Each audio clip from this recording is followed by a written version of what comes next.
5 দিন ধরে নিখোঁজ এক পরিবারের 7 সদস্য। বগুড়ায় একই পরিবারের নারী ও শিশুসহ 7 সদস্য রহস্যজনকভাবে নিখোঁজ হয়েছেন। গত 3 জুলাই নিখোঁজের পর থেকে রোববার 7 জুলাই পর্যন্ত তাদের কোনো খোঁজ মেলেনি। এ ঘটনায় শনিবার 6 জুলাই রাতে সদর থানায় সাধারণ ডায়েরি করেছেন নিখোঁজ রুমি বেগমের স্বামী জীবন মিয়া।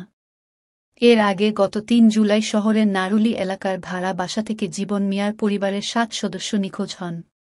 তারা হলেন জীবন মিয়ার স্ত্রী রুমি বেগম 30, তাদের সপ্তম শ্রেণী পড়ুয়া মেয়ে বৃষ্টি খাতুন 13, যমজ 2 ছেলে হাসান ও হোসেন 6, জীবনের শাশুড়ি ফাতেমা বেবি 50, শ্যালক বিক্রম আলী 13 ও শ্যালিকা রুনা খাতুন 17।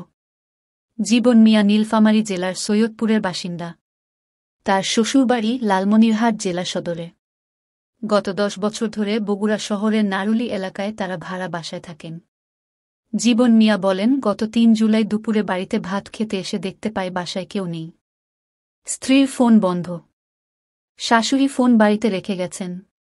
তারা কাপড় ছাড়া অন্য কিছু নিয়ে যায়নি। পরে লালমনিরহাটে গ্রামের বাড়িতে খোঁজ করেও তাদের সন্ধান পায়নি। এক আত্মীয়ের বরাত দিয়ে জীবন জানান, 1 মাস আগে এক ব্যক্তি তার শাশুড়িকে ভালো চাকরি দেওয়ার প্রস্তাব দেয়। জীবন মিয়ার ধারণা অপরিচিত ওই ব্যক্তির প্রলোভনে পড়ে ভালো চাকরির আশায় তারা মানব পাচারকারী চক্রের কবলে পড়েছে। বগুড়া সদর থানার ভারপ্রাপ্ত কর্মকর্তা ওসি সাইহান অলিউল্লাহ বলেন, একই পরিবারের 7 সদস্য নিখোঁজ হওয়ার বিষয়টি রহস্যজনক। সবরকম বিষয় মাথায় রেখে তদন্ত করা হচ্ছে।